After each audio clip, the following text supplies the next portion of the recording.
Bonjour à tous et bienvenue dans cette nouvelle interview. Aujourd'hui, j'ai le grand plaisir d'être en compagnie de Noël Cassan. Bonjour Noël. Bonjour Anne. Alors Noël est coach, praticienne en EFT, je dirais même experte en EFT, puisqu'elle est cofondatrice du congrès de l'EFT. Mais avant d'être coach et d'être experte en EFT, elle faisait pas ça du tout. Pas du tout. On va en parler juste après. Alors, bienvenue dans cette nouvelle émission, les rendez-vous de la reconversion professionnelle. Je suis Anne Sarkissian, scénariste, réalisatrice, consultante en stratégie de communication et cofondatrice de Développe ta boîte à ton image.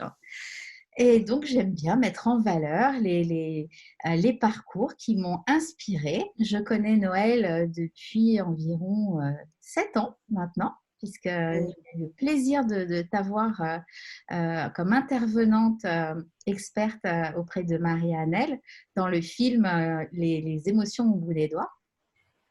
Tout Voilà. à fait. Alors, dis, tu n'étais pas comptable à un moment dans ta vie?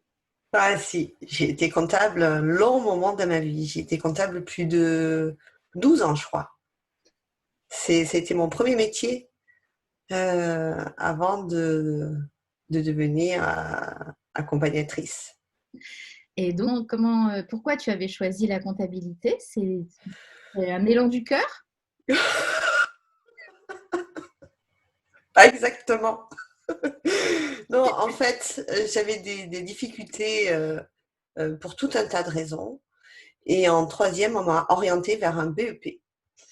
Et dans la ville où j'étais, il y avait 2 BP qui existaient, comptabilité ou secrétariat. Je connaissais ce que c'était le secrétariat, je voulais absolument pas faire ça. Je sais pas du tout ce que c'était la comptabilité, donc j'ai choisi, voilà, ça. D'accord. Et donc, 12 ans, tu as passé 12 ans. Donc c'est exact, j'ai fait un BEP, un bac. J'ai récupéré, la filière classique pour passer un bac en comptabilité et ensuite j'ai été embauchée dans un cabinet d'expertise comptable. Et donc, j'ai travaillé en cabinet d'expertise comptable 10 ans et en entreprise 4 ans. Voilà, j'ai dû faire 14 ou 15 ans de comptabilité D'accord. Dans quelque chose, donc 12 ans, dans quelque chose qui ne te passionnait pas vraiment, quoi, que je n'aimais pas. que tu n'aimais pas. Alors, quel a été le déclencheur pour que tu te dises à un moment donné, OK, basta, je Ouais. vais changer?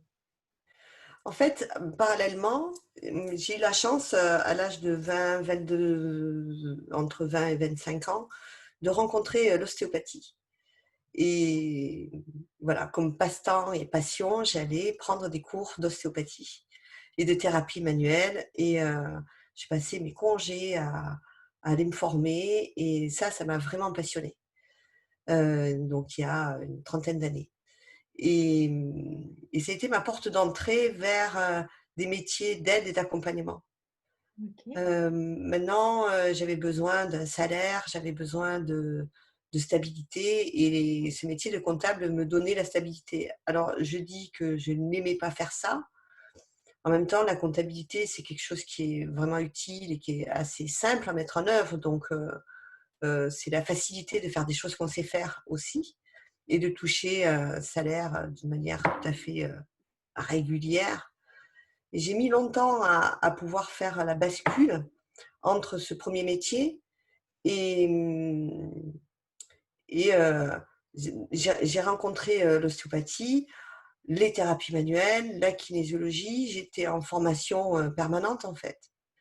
Et un jour, j'ai eu l'opportunité, suite à un licenciement, de de tenter l'aventure et de vivre de ça. Et D'accord. je m'étais installée en tant que kinésiologue, je crois. Oui, j'avais commencé kinésiologue et voilà, des thérapies manuelles, qui me passionnaient. Est-ce que tu as eu peur à un moment, du coup, de passer du salariat du coup, tu es devenue entrepreneuse, tu es devenue indépendante. Ouais, Ça a été, comment tu t'es sentie ouais, en fait, je trouve que ça a un côté effrayant parce que tout d'un coup, ce qu'on pense être de la sécurité disparaît, c'est-à-dire un salaire. Quoi qu'il se passe, on a un salaire assuré. Et j'avais des emprunts, j'avais voilà, des charges à assumer. Et je me rappelle, la plus grande des peurs, c'était de ne pas pouvoir assurer ses charges fixes. Donc, il me semblait qu'un salaire fixe, c'était la bonne combine, tu vois. Euh, donc oui, j'ai eu peur et ce qui est venu me rassurer, c'est qu'à l'époque, j'avais un environnement qui était très soutenant. J'étais en couple et la personne avec qui j'étais m'avait dit: «Allez, tente la chance, je suis là». Et c'est ça qui à cette époque-là, était vraiment rassurant, Ok. tu vois? Et là, j'ai mesuré le poids euh, de l'environnement, des gens qui t'entourent. Est-ce que tu as un environnement qui est soutenant? Est-ce que tu es seul? Tu vois, c'est pas la même chose si tu es célibataire avec un crédit d'une maison ou si tu es en couple avec quelqu'un qui a son salaire et qui te dit, voilà, même si pendant quelques mois tu gagnes zéro, on est bon, je suis là. Ouais, c'est ça. Il y a effectivement, il y a le soutien financier et puis Ouais. la personne qui te dit, enfin, le conjoint qui te dit, ben, vas-y, lance-toi. Mais parfois, il y a une sécurité financière qui est là, mais le conjoint qui va dire, mais qu'est-ce que tu vas aller faire dans ce... Ouais. Il y a le soutien financier, puis il y a le soutien psychologique et moral. C'est ça. C'est-à-dire que là, moi, j'ai eu les deux. Non seulement il m'a dit, euh, même si pendant quelques mois tu gagnes rien, tout va bien, je suis là. Et en même temps, il m'a dit, mais tu peux pas rester comme ça toute ta vie dans un métier que tu détestes, que tu n'aimes pas faire. Tente, vas-y, c'est le bon moment, vas-y. Et tu vois, je me rappelle que il a été très aidant aussi parce que j'avais des peurs de ne pas être à la hauteur, de ne pas savoir faire assez. Et plutôt que de me lancer, je faisais une formation de plus. Oui, c'est ça. Et j'étais tout le temps en formation en fait. Il me manquait toujours A pour faire B. Et alors, dès qu'il me disait c'est bon, tu t'installes quand et même quand j'ai été installée, je lui disais, oh là là, il faut que j'aille faire une formation, il faut que j'aille apprendre comment on fait ça, apprendre comment on fait ça. Et un jour, il s'est un peu fâché, il m'a dit, écoute, déjà, commence par gagner de l'argent, trouve des clients, et quand tu auras des clients, que tu rentreras de l'argent, cet argent, tu pourras le réinvestir dans une formation. Mais pitié, arrête d'aller en formation.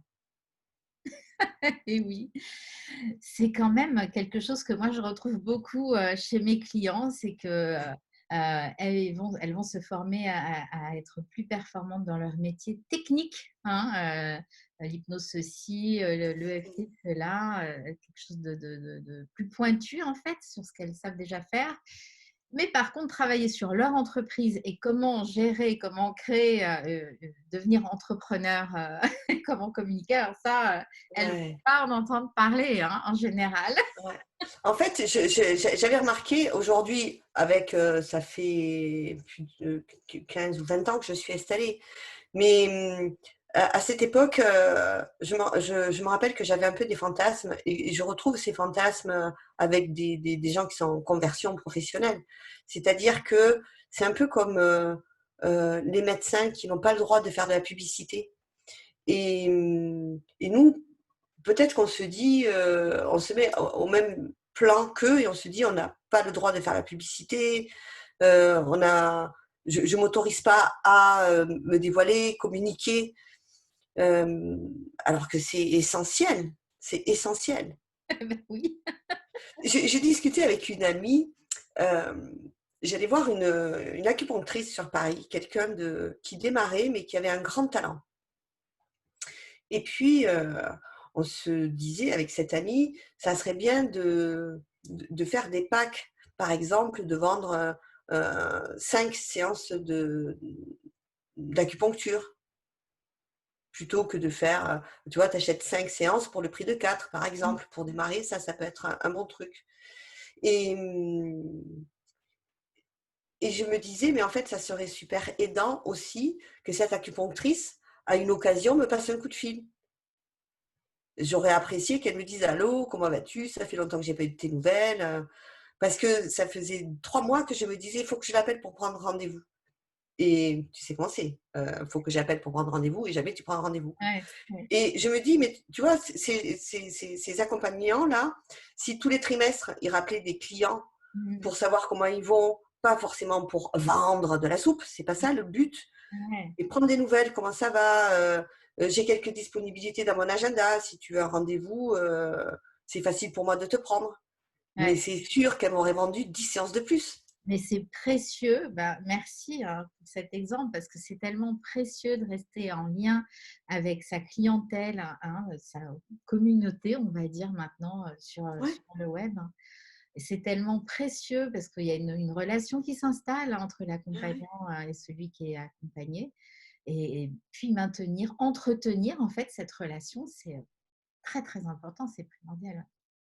Ouais, ouais, c'est super important et c'est pas comme un médecin, on a l'habitude du médecin, tu as une angine, il te donne des médicaments et jamais il t'appelle, 8 jours après pour voir: «Alors cette angine, elle est bien passée?» Il fait pas ça et peut-être que c'est ça qu'on modélise et certainement, c'est pas juste et on peut faire quelque chose de beaucoup plus, accompagnant pour les gens Ah oui. et c'est moi je trouve que c'est une grande aide. Mm. C'est aidant, c'est pas, «Ah, j'ai un truc à te vendre». En tout cas, Ah, pour le c'est client, c'est ça. pas du tout vécu comme ça. Ouais, ouais. Moi, chaque fois que je l'ai fait, mes clients ont énormément apprécié et ont été très touchés de ma démarche, Mm. très touchés Ouais. et c'est une démarche qui était vraiment sincère. «Allô, comment allez-vous?» Très sincère. Alors, comment tu es passée de ostéopathe à experte en EFT, praticienne, puis experte en EFT, formatrice en EFT également? Mmh. Alors, j'aime, j'ai eu besoin, moi, de comprendre comment marchait l'humain à tous les étages, physique, émotionnel, le mental, toute la psyché. Et quand je faisais des soins, en manuel, toute la sphère émotionnelle, j'avais pas accès. J'arrivais pas à aider les gens, sur cette sphère-là. OK. Or, par exemple, un sportif qui se blesse sans arrêt, qui ne respecte pas ses propres limites, ça vient d'une problématique émotionnelle. Soit, tu vois, il se maltraite, il a un comportement qui le dessert. Et pour pouvoir l'aider, je cherchais des outils et je me suis dit: «Tiens, je vais aller voir, ce qui se fait au niveau de la kinésiologie», ça me paraissait, intéressant et dans mes études de kinésiologie, j'ai rencontré l'EFT OK. et l'EFT était pour moi quelque chose un pilier incroyable. À l'époque, j'étais claustrophobe et donc comme tous les phobiques, notre vie s'organise autour de la phobie. Éviter l'objet de notre phobie et tout tourne autour de ça, en fait. Et lors d'une démo en formation, ma claustrophobie a complètement disparu et ça a transformé littéralement ma vie. Ah oui. J'ai dit: «Mais ça, je veux savoir le faire» et donc j'ai étudié, l'EFT et j'ai rencontré un monde, en fait, le monde de la psychologie énergétique C'est ça. et au niveau de l'EFT, je suis aussi enthousiaste qu'au premier jour. Je ne saurais je de temps en temps, on rigole avec ça, on se dit: «Mais comment on vit sans EFT? Comment on pourrait comment je comment je pourrais faire si j'avais pas ça?» Parce que je m'en sers pas tous les jours sur moi, mais je m'en sers très, très, très, très, très souvent. Très souvent. Ah oui, oui. C'est la régulation émotionnelle, c'est pour moi quelque chose de très important. J'étais phobique au niveau émotionnel. Hem, je crois qu'aujourd'hui, j'ai découvert il y a pas si longtemps que j'étais probablement dans la catégorie des hypersensibles. Donc au niveau émotionnel, je les ressens très, très fort. J'ai des pics, j'ai des émotions très fortes et j'ai besoin vraiment d'un outil pour me réguler. Puis D'accord. j'ai eu des traumas et en prenant des séances avec, des professionnels, j'ai pu régler toutes les charges traumatiques de ces traumas qui étaient restés imprimés en moi. OK. Donc ça a amélioré ma qualité de vie, je dirais même moi ça m'a rendue, fonctionnelle. J'étais assez dysfonctionnelle dans ma vie. OK.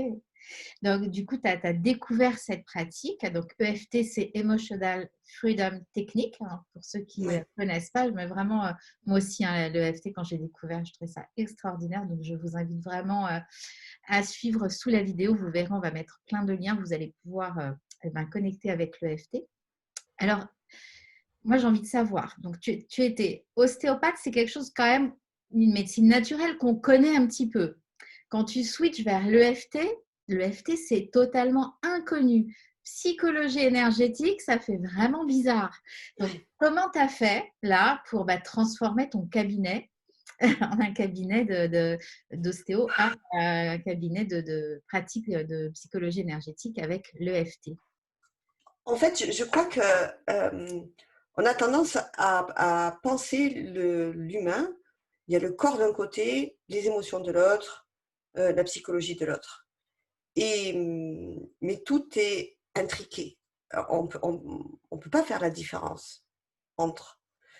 Et quelqu'un qui viendrait nous voir pour, imaginons, je me blesse en allant faire du ski.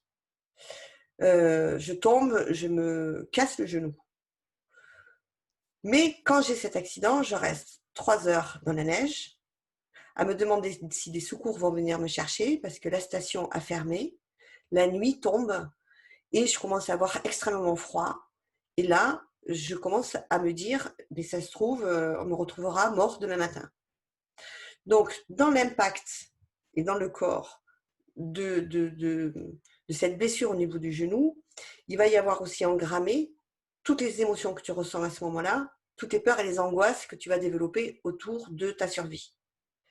Tu vas voir un ostéo, un kiné, peu importe, hein, tu vas voir quelqu'un qui va s'occuper que du corps.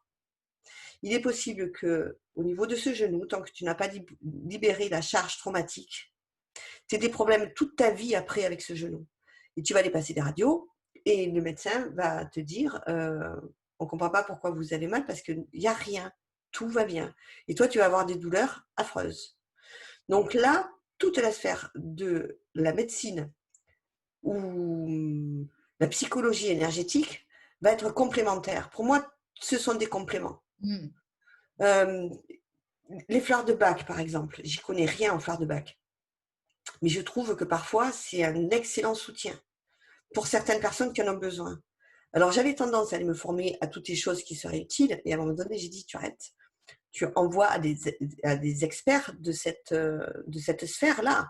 Donc, Mm. moi, je connais des gens qui sont des experts en fleurs de Bach, en huile essentielle, en massage. Je peux dire à quelqu'un, vous avez vraiment besoin d'aller faire une séance de réflexologie plantaire. Moi, je ne sais pas le faire, je relais. Et on a besoin, je crois que pour s'occuper d'une personne, on a besoin d'une équipe de 5, 6 personnes. Mm. Mais le corps et l'émotion, j'ai la chance d'avoir appris à faire les deux et j'aime faire les deux. Et du coup, on peut vraiment faire des doubles séances, c'est-à-dire une séance on commence par de la thérapie manuelle ou du massage ou du toucher le corps. Enfin, on commence par de l'EFT d'abord et ensuite on fait allonger sur une table de massage et on peut masser le corps parce Mm. qu'on s'adresse à un autre niveau de l'humain. Ah oui, oui, moi j'entends bien. Mais du coup, tu es quand même partie d'une pratique qui était connue, l'ostéopathie, à une pratique qui est vraiment inconnue, qui était inconnue à l'époque où tu as, où Il tu y as a, il y a découvert. 30 ans, l'ostéopathie était inconnue, elle était vraiment pas connue. Ça fait pas très longtemps que l'ostéopathie a été reconnue en France, ça fait très très peu de temps. Euh, mais c'est vrai que quand j'ai commencé à pratiquer l'EFT, je crois qu'on était 10 en France.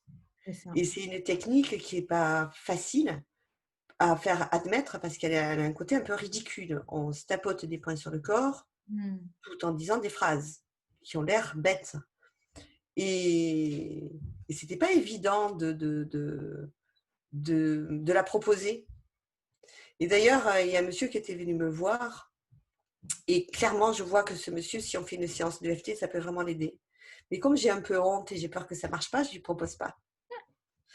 Et, et je me suis dit, mais c'est terrible parce que tu manques de courage en fait. parce que tu as peur de ce qu'il pourrait penser ou tu as peur que ça marche pas, tu oses pas lui en parler, ça, je me trouve un peu moche. Et quand il est revenu, j'ai dit voilà, je me suis jetée à l'eau. J'ai dit voilà, j'ai une technique, je pense que ça peut marcher. Bon, je vous préviens, ça paraît un peu ridicule, mais on va faire confiance à la technique, ça vaut le coup d'essayer. Il m'a dit bien sûr, moi, tout ce que vous voulez. Et je me suis dit waouh, lui m'a fait un beau cadeau. Et à partir de là, le, le potentiel résultat passe devant ma peur et ma crainte de ce que vont penser les gens. Puis aujourd'hui, j'ai tellement fait de séances que je suis très à l'aise. Mais c'est le début qui est le démarrage qui peut être un peu, ça fait peur, quoi. Mmh. Génial. Mais pour dépasser la peur, il faut se lancer et travailler. Je crois énormément à la valeur travail. Énormément à la valeur travail. Travailler, travailler, travailler, travailler. Ouais. Encore et encore et encore. Les gens qui se découragent au bout de 3 essais, il y a un problème là. Il faut beaucoup travailler. Ouais, expérimenter, travailler, passer à l'action, à l'action. Ouais, passer à l'action, passer à l'action, passer à l'action. S'entraîner, s'exercer. Il n'y a Mmh. que comme ça, dans tous les métiers, il n'y a que comme ça qu'on devient vraiment un expert dans son domaine. Mmh. Euh, En tout cas, quelqu'un de compétent et d'intéressant pour le client. Ouais. En tout cas, ça a bien marché pour toi. Le cabinet, ben, tu as eu beaucoup de monde. Tu as commencé après avec Maria, vous avez créé le congrès de l'EFT et quelle merveilleuse idée parce que ça a permis vraiment de faire connaître la pratique en France et même si vous avez vraiment travaillé aussi à l'international. Euh, Ouais, on a vraiment à cœur. Enfin, moi, en tout cas, j'ai beaucoup de difficultés à ne pas transmettre ce que je sais. J'ai ça dans le sang, quoi. C'est, dès que je connais un bon resto, je donne l'adresse. Dès que je connais une bonne technique, je transmets. Et je transmets aussi mes connaissances et mes compétences. C'est super important pour moi de transmettre. Et ce congrès permet de transmettre des connaissances et de dire aux gens ça existe. Euh, Essayez-le et de donner envie aux gens d'essayer. Parce que c'est simple à mettre en œuvre. Il y a toute une partie qu'on peut faire tout seul en autotraitement. Euh, et on s'est dit avec Maria, enfin on s'est rencontrés, on avait la même passion autour de l'EFT.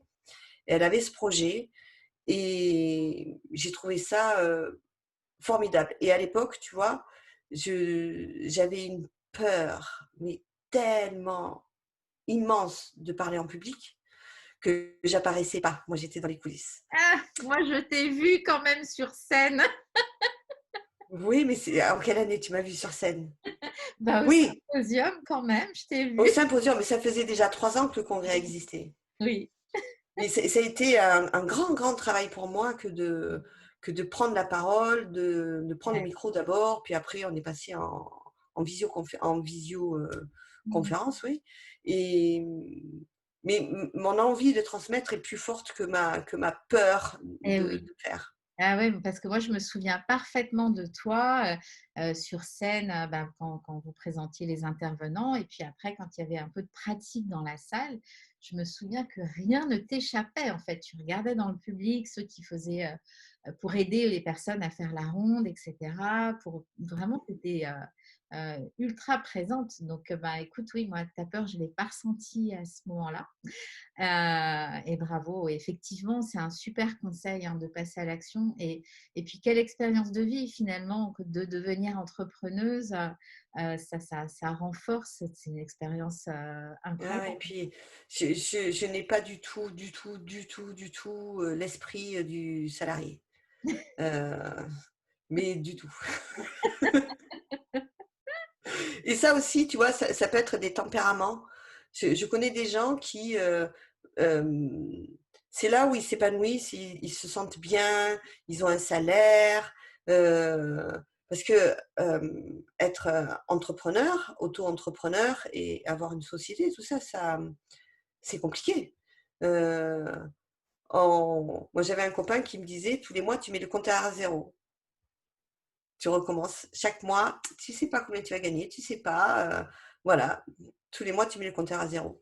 Et, et moi j'aime me dire, plus tu, plus tu travailles, plus tu vas avoir une augmentation en qualité, en quantité, en clients. Tu vas pouvoir grandir, progresser et tout va suivre.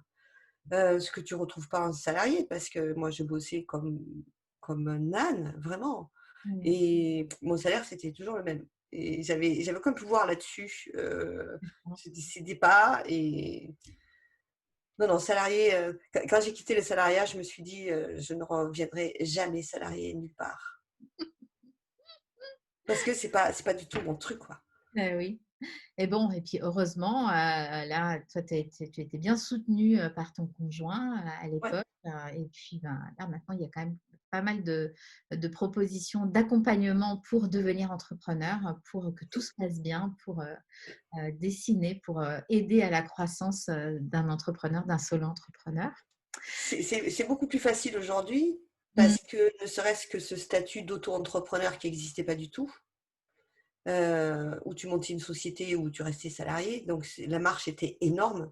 Et aujourd'hui, il y a des possibilités de monter des marches par palier. Et ça, c'est vrai que c'est beaucoup plus facile. Beaucoup plus facile. Ça reste difficile après au niveau Oui, psychologique, euh, mais les outils sont là, quoi. Les outils sont là. les outils sont là.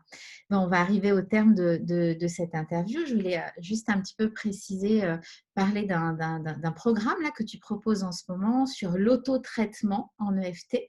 Oui. Donc, c'est ça qui est magique avec l'EFT, c'est que ok, on peut facilement et rapidement en fait être autonome. Alors, c'est super de faire des séances, hein, d'être accompagné sur les traumas, etc. Mais très rapidement, on arrive à acquérir la technique et à être autonome là-dessus. Donc là, Ouais. tu proposes un programme d'auto-traitement, prévention, ou c'est en suivi? Comment ça se Non, passe? en fait, c'est un programme avec des vidéos. C'est un cours que je donnais par Zoom. Et ce cours a été enregistré. Et là, j'ai plus le temps de le donner. Donc, les gens ont accès à la matière. En fait, je me suis aperçue que l'EFT, ça a l'air simple comme ça. Mais c'est vraiment pas facile. Vraiment. J'avais beau expliquer à mes clients, alors voilà, ça serait bien entre deux séances de faire de l'auto-soin. Et ils ne le faisaient pas. C'est très rare que les gens le fassent. Il y a toujours quelque chose qu'ils ne savent pas faire. Et je me suis dit, mais en fait, ça a l'air facile, mais ça l'est pas. Faut enseigner aux gens comment faire. Et donc, ce programme permet de bien comprendre comment on fait un auto-soin. Ok, super, très bien. Et Donc, ben, c'est sur mon site internet ouais. et les gens peuvent, voilà, il y a, je sais plus combien de vidéos, il y a pas mal de vidéos où j'explique tout pas à pas comment faire de l'auto-soin en EFT, de l'auto-soin efficace. Ok. Autrement que de juste, voilà, j'ai une émotion, je tapote et elle descend. C'est vraiment de se faire des séances à soi-même. Ok. Et puis de libérer tranquillement depuis chez soi, en fait. Ouais. Je vais mettre les liens sous la vidéo. Il y a aussi, au mois de décembre, eh ben, il y a le calendrier de l'Avent du congrès, en fait. Le congrès a lieu en Ouais. mai. Et là, il y a un calendrier de l'Avent. Tu peux nous en parler? Ce calendrier l'Avent, c'est tout le mois de décembre. Enfin, le calendrier de l'Avent, c'est jusqu'au 25 décembre. Tous les jours, on ouvre une conférence en gratuit pour que les gens puissent écouter des conférences qu'ils auraient ratées. C'est un best-of, c'est une sélection des dernières années, les conférences qui ont le plus plu, qui ont le mieux, enfin voilà, je ne sais pas si c'est correct de le dire comme ça, mais en tout cas, c'est des conférences qui ont vraiment marqué les esprits. Et pour certaines, ben, les gens n'ont pas eu la chance de les avoir, de les écouter. Et une par jour jusqu'au 25 décembre, on ouvre une conférence.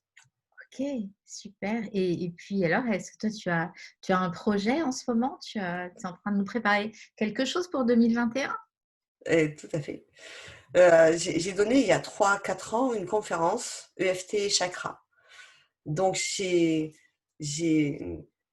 marié le travail des chakras avec le travail de l'EFT. Les chakras, ce sont des centres énergétiques. Et j'avais fait une conférence où j'expliquais comment moi j'alliais les deux, la libération et la réharmonisation des chakras avec l'EFT. Et on m'a demandé si je pouvais aller plus loin dans ce travail. Et donc là, je suis en train de construire. et en janvier, ça sera prêt, un programme d'accompagnement de 8 semaines, 1 semaine sur chaque chakra, avec l'EFT pour aller rééquilibrer tous ces centres énergétiques. Ok, super. Eh ben, on va mettre aussi le lien, on va trouver ça sur ton site et puis on rappellera ça au mois de janvier. Alors, est-ce que tu aurais une dernière chose, peut-être en utilisant l'EFT, quel conseil tu aurais à donner à quelqu'un, aux personnes qui ont envie, aux hommes et aux femmes qui ont envie de se reconvertir, d'aller dans l'entrepreneuriat, de se lancer? Qu'est-ce que tu peux leur Ouais. conseiller? Hem, Mon conseil, ça serait de se faire accompagner. De se faire accompagner parce qu'on n'est pas toujours la meilleure personne pour comprendre et savoir si la peur qu'on est en train de ressentir, c'est un fantasme ou une réalité. Et un œil extérieur, un œil neutre, hein, et si possible, quelqu'un qui a les compétences pour le faire. Tu vois, je pense à un coach professionnel ou à quelqu'un qui comprend la mécanique de la peur et de nos croyances. Parce qu'il y a certaines peurs qui sont tout à fait légitimes et qu'il faut vraiment écouter. Il y a des personnes, faut qu'elles lâchent leur emploi petit à petit, peut-être passer à 80%, puis 50%. Et la transformation, il est bon pour elles que la transformation se fasse sur 2, 3 ans. Et d'autres, ça suffit, il faut y aller. Et tout seul, on n'a pas toujours capacité à savoir. Des fois, on a peur, ça ne sert à rien. Et des fois, on a peur, et cette peur, elle est tout à fait légitime. Faire le tri entre tout ça, les croyances limitantes, les libérer, les travailler, se transformer. Je pense qu'il faut payer moins de formation et se prendre quelqu'un à côté qui nous aide spécifiquement à nous. Je vois trop de gens se payer des formations et il ferait mieux de passer leurs sous dans un coaching individualisé pour les aider, eux en particulier. Ouais. Ok, et Donc, puis regardez si vraiment vous avez besoin d'une formation de plus ou si vous avez besoin d'un coach, parce que ce n'est pas la même chose. c'est vrai.